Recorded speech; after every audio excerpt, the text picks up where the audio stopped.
Hey lovely sexy hobby people, welcome to today's video, which is a review of some battle mats that I've recently purchased. I actually purchased two a few months ago. I've just purchased another one. Some battle mats that I've purchased from an eBay seller called jondoubt. I will put a link in the description to his eBay shop.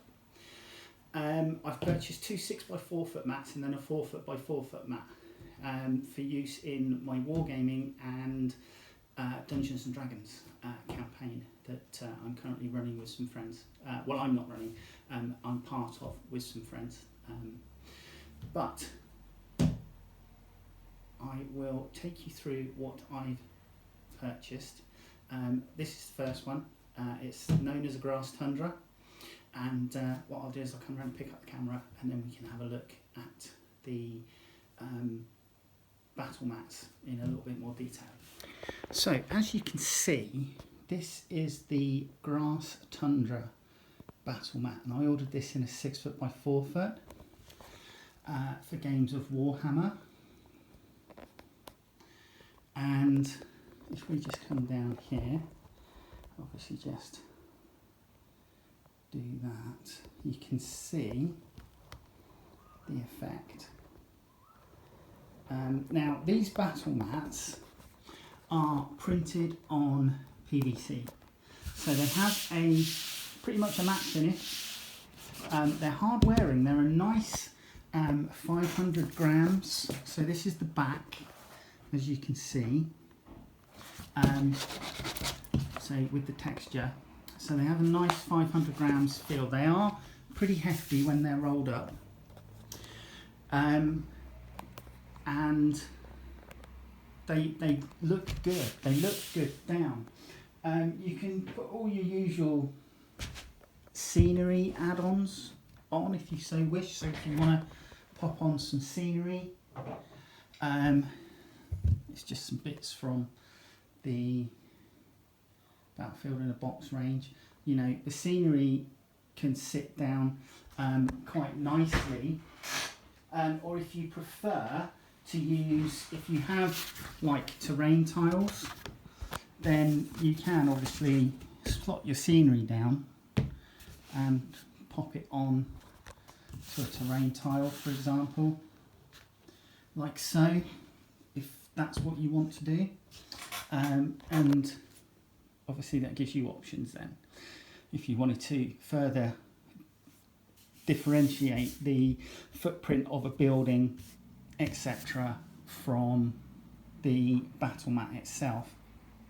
There's nothing stopping you from adding in roadways or terrain tiles if you have them. So this is, as I say, the 6 foot by 4 foot grass tundra. And I've been using this now for the D&D campaign that I'm part of for a good 8 weeks, maybe 9-10 weeks, and it's really good. Some of the things I like about this, it's got a matte finish, as I say.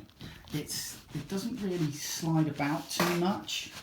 The card stock battle mats that GW provide, I find that you might constantly be trying to square them up with each other because you only get so much that fits in the box, and obviously they fold out, and then you'll maybe have 2 or 3 battle mats, or 4 if you want a large scale incursion sort of like battle. So I find that once these are down, they don't slip about that much, you know, and they're a bit more forgiving if you sort of like scrape across them. Better, more so than the cardboard stock battle mats that you get from GW. This one's grass tundra. I have a C battle mat, which is the 4x4, and then I have a dungeon crawler flagstone, inch by inch flagstone one, which I will show you. What I'm going to quickly do is just pop you back on the stand, and then I'll show you what the boxes come, what the mats are delivered in, because they are absolutely brilliant for then the future storage. So these are the cardstock tubes that these battle mats come in, and they're pretty solid, and I would recommend keeping these for storage. I wouldn't necessarily recommend keeping junk, but these are brilliant. I think they're about 5 foot, maybe 5 foot 3 inches in length, but you're going to roll your mat up from the 4 foot, from the shortest edge basically. And the recommendation from the person that makes these is that you turn them over and then you roll them up so that the playing surface is outermost. And this is because when you lay it back down, when you lay this back down onto your table, it's not, if you've rolled it the other way so that the white surface is outermost, it's going to curl up inwards back on itself once you lay it out. But if you roll it up so that the play surface is outermost like this, then when you lay this down, although it's got a curve at the edge, that curve is going to stay reasonably flat because it's dropping down, rather than if, as on this one, if you were to roll the outer edge in the same way that we're rolling it now, then it curves up and it will keep trying to curl back on itself like so. So that's the recommendation on storage, and I can't, you know, I feel that I kind of lucked out with these storage containers because they are really, really sturdy. And then literally just drop them in and there you go. It's stored. Right. So my other battle mat that I said as I bought was this Seascape battle mat. Now this is just a 4 foot by 4 foot, and I chose to get a 4 foot by 4 foot because I think this would probably be enough for like doing sea encounters for our D&D group, or even if you were playing a naval warfare game, a 4 foot by 4 foot would be fine. But also because having that clear demarcation line there, you know, if you are currently on a campaign and you pull into port, then you can have that as the port side. And I think that the 4x4 mat works. And I've currently got two 6 foot by, I think they're 2.5 foot tables, 6 foot by 2.5 foot tables side by side to give me a 6 foot by 5 foot ish, might be less actually, tabletop space, so that I can lay out the 6 foot by 4 foot mats on them. They might actually be more 4 foot 6 in total width with the two tables together. But that gives me plenty of space then for laying out the battle mats. And as I say, I've got this in 4 foot by 4 foot, and then I've got this one, which as you can see is 1 inch by 1 inch, and that is for me, this is again for a dungeon crawler type thing. And this is so if we are somewhere, you know, if we're in a town or something like that, and it just helps with movement in combat, etc. And again, dropping down scenery, you can drop your scenery down if you so wish. And also if you've got scenery which also includes bases, measured bases, so that the interior has a grid pattern on it. So I'm working on this ruin at the moment, and you can just about make out the grid pattern I've got on the inside. But I can pop that down, and as long as I make the bases so that they're almost exact with a predetermined measurement, then I can slot these down, and that will give me like movement, so 1, 2, 3, and we can go from there.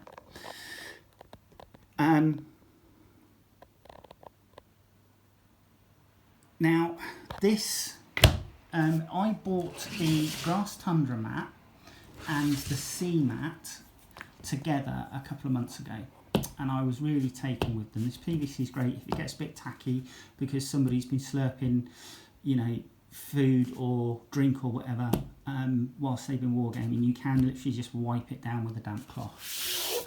Just leave it to dry for a few seconds before rolling it up and sticking it in the storage tubes.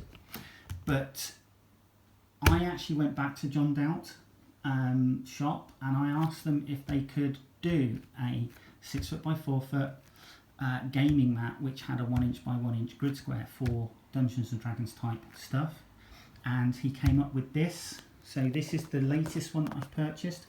I can't remember what I paid for this. It might have been around about £25–26 for the 2 foot by 2 by the 4 foot by 4 foot, sorry. But both of these 6 foot by 6 foot ones have been £38, and I actually think that that is a real bargain compared to some of the prices that some of the more bigger branded gaming gaming system makers out there are charging. I'm seeing, you know, some battle mats in excess of like £75 for a 6 foot by 4 foot battle mat, and I'm sure it's great, but as a cheap alternative, these have been superb, and they are hard wearing. I can't fault these. As I say, we've been using the green battle mat that you saw first off, the grass tundra, exclusively for pretty much every game night that we've been running this Dungeons and Dragons campaign for the last sort of like 2.5, maybe 3 months even. And this one has been rolled out whenever we've needed it for our naval section of the part of the campaign, because we are on, as you can see at the back, we do have a ship at this moment in time. We have a sloop of war. So this is, again, I really can't fault the quality and the product of this. They've been really, really good. This will be the first night using this gridded one. This only arrived yesterday, and so this is the first day. This will be our first evening using this gridded square. We do have a naval battle, so I'll be setting this up so that the naval, so that our sea is kind of like halfway-ish. And then I think we are going into combat with a water drake, which our dungeon master keeps turning around and saying is going to kill us all.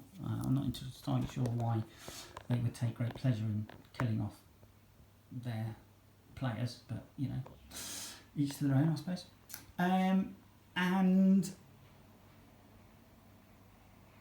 again, I'm going to say it, I really can't recommend these enough. As a product, they're hard wearing. You know, the fact that they're PVC, don't let that put you off them. You know, we eat at the table, we have snacks at the tables, and we drink at the table. Although I do put placemats down, coasters down for people to put their drinks on, you know, there are drips and spillages, and it is literally just a case of I use a damp cloth to wipe them down, let them air dry for a few seconds, and then I roll them up and stick them in their tubes, and that's it. They're absolutely brilliant. As I say, I will put these into the I will put the link to jondoubt in the description, and go across and have a browse of his shop. He does have things like icy wastes, acid rocks or arid rocks. He has star fields for people that want to, you know, play Armada or Star Wars X-Wing, that sort of thing. He does a 4 foot by 2 foot mat of 2 different finishes. So you can have like an icy waste and a grass tundra, for example. And when you get it, you just use a ruler and you cut it in half, and that gives you 2 2 foot by 2 foot battle mats, if that's what you want. Or you could use them, you know, as a going from one region of land style to another, you know, from a grass tundra into an arid desert sort of thing, if that was part of your narrative campaign. But anyway, I hope you enjoyed that video. I hope you enjoyed looking at these, and hopefully I will see you in the next video. Alright, take care. Bye bye.